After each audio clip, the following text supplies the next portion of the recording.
اس نے بچی کی اچھی تربیت کی تو قیامت کے دن وہ بچی اپنے والدین کے لیے جہنم سے آڑ اور رکاوٹ بن جاتی ہے۔ ایک مثال سے یوں سمجھیں، مثال کے طور پر ایک ایسا شخص ہے جس نے پانی پی لیا ہے، اس کا پیٹ بھرا ہوا ہے، اسے کوئی پیاس وغیرہ نہیں لگی ہے۔ اگر اسے پانی پیش کیا جائے تو اتنا ثواب نہیں ملے گا جتنا ایک پیاسے شخص کو پانی پلایا جائے۔ ہمارے نبی صلی اللہ تعالی علیہ وسلم نے ایسے حالات میں بچیوں کے اور عورتوں کے مقام و مرتبے کو بیان فرمایا ہے جب بچیوں کو زندہ ہی قبر میں دفن کر دیا جاتا تھا۔ قرآن پاک میں اللہ تعالیٰ ارشاد فرماتا ہے وَإِذَا بُشِّرَ أَحَدُهُمْ بِالْأُنثَىٰ ظَلَّ وَجْهُهُ مُسْوَدًّا وَهُوَ كَظِيمٌ کہ زمانے جاہلیت میں جب کسی شخص کو یہ خوشخبری دی جاتی کہ تمہارے یہاں بچی کی پیدائش ہوئی ہے تو قرآن فرماتا ہے ظَلَّ وَجْهُهُ مُسْوَدًّا وَهُوَ كَظِيمٌ کہ ایسے شخص کا چہرہ کالا پڑ جایا کرتا تھا اور وہ غصے کے گھونٹ پینے لگتا تھا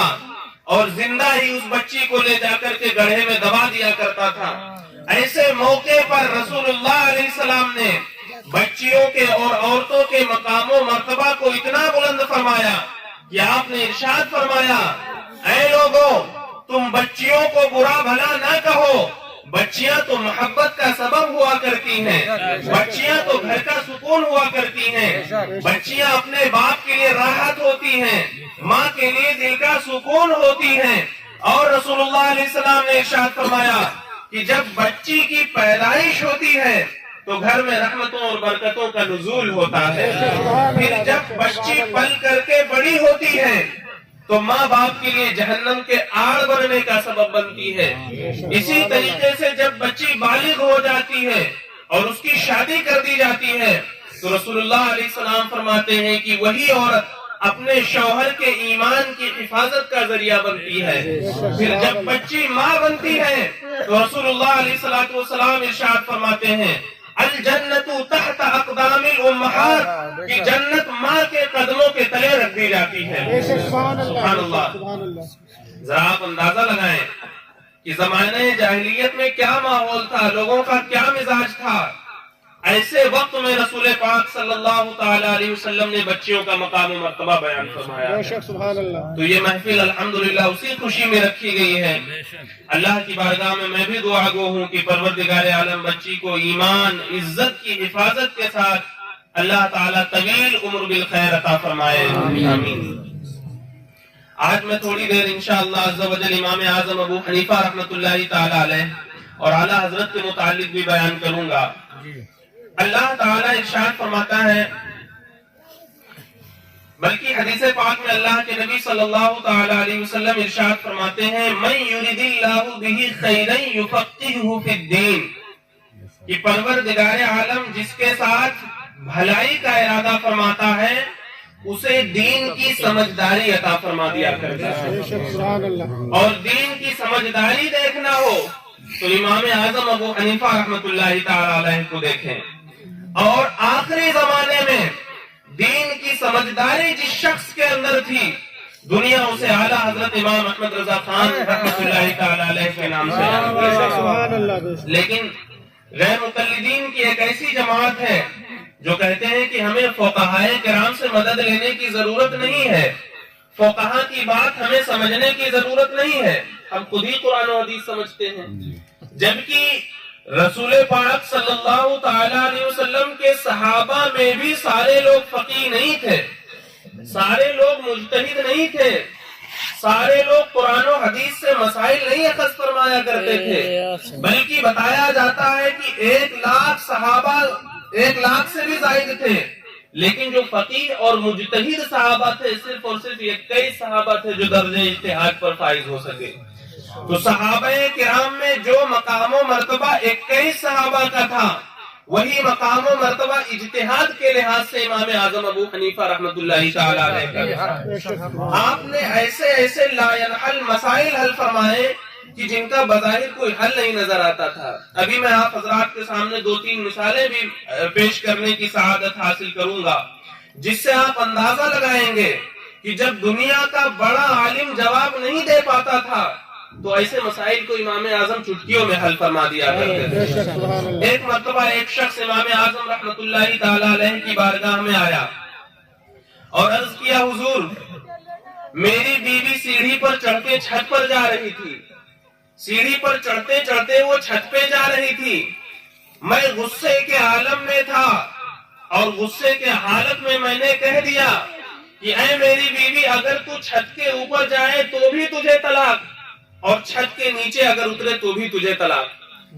وہ عورت وہیں سیڑھی پر کھڑی تھی۔ یہ شخص بہت سارے علماء کرام کے پاس گیا، اپنا مسئلہ حل کروانے کے لیے پہنچا اور کہنے لگا، حضور میں نے اپنی بیوی کو کہہ دیا ہے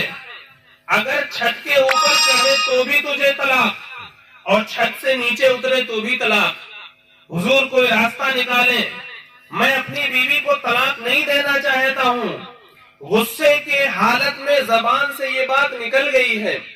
امام اعظم ابو حنیفہ رحمۃ اللہ تعالی علیہ کے زمانے میں بہت سارے محدثین تھے، حضرت سفیان ثوری بھی تھے، حضرت سلیمان اعمش بھی تھے، حضرت عبداللہ ابن مبارک جیسے جلیل القدر تابعی موجود تھے۔ بہت سارے لوگوں کے پاس یہ شخص پہنچا لیکن کوئی مسئلہ حل نہیں کر سکا۔ آخر میں اسے لوگوں نے بتایا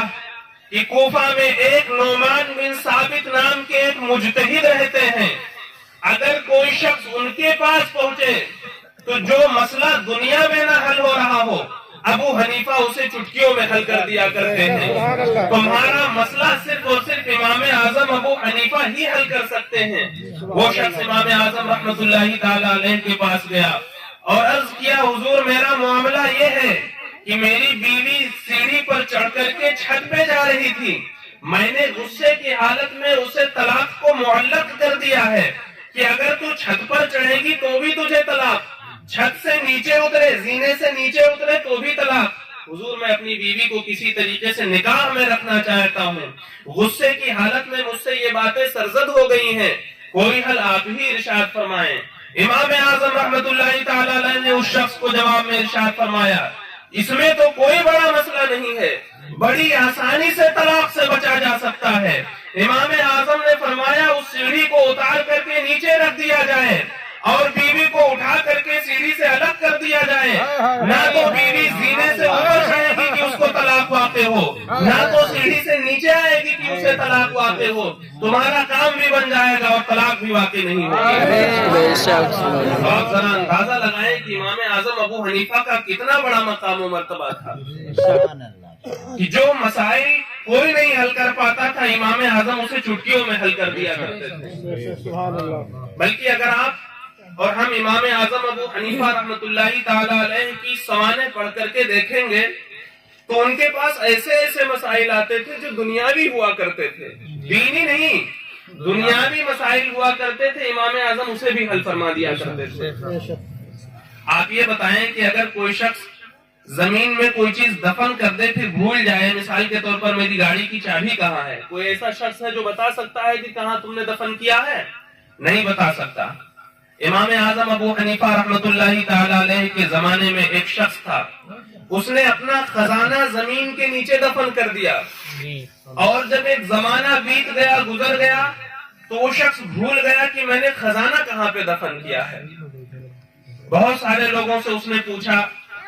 لیکن کسی نے کوئی پتہ نہیں بتایا۔ کون بتا سکتا ہے کہ تم نے اپنا خزانہ کہاں پہ دفن کیا ہے؟ وہ شخص گیا اور ہزاروں جگہ کھود کھود کر کے دیکھا، جہاں اسے شبہ ہوتا تھا، جہاں کہیں اسے ڈاؤٹ ہوتا تھا، جا کر کے وہاں کھودنے لگتا تھا، شاید میں نے یہاں خزانہ دفن کیا ہو، شاید میں نے یہاں خزانہ دفن کیا ہو۔ جنگل میں اس نے ہزاروں جگہوں پہ کھود ڈالا لیکن کہیں بھی اسے خزانہ ہاتھ نہیں آیا۔ لوگوں نے اسے بتایا کہ دنیا میں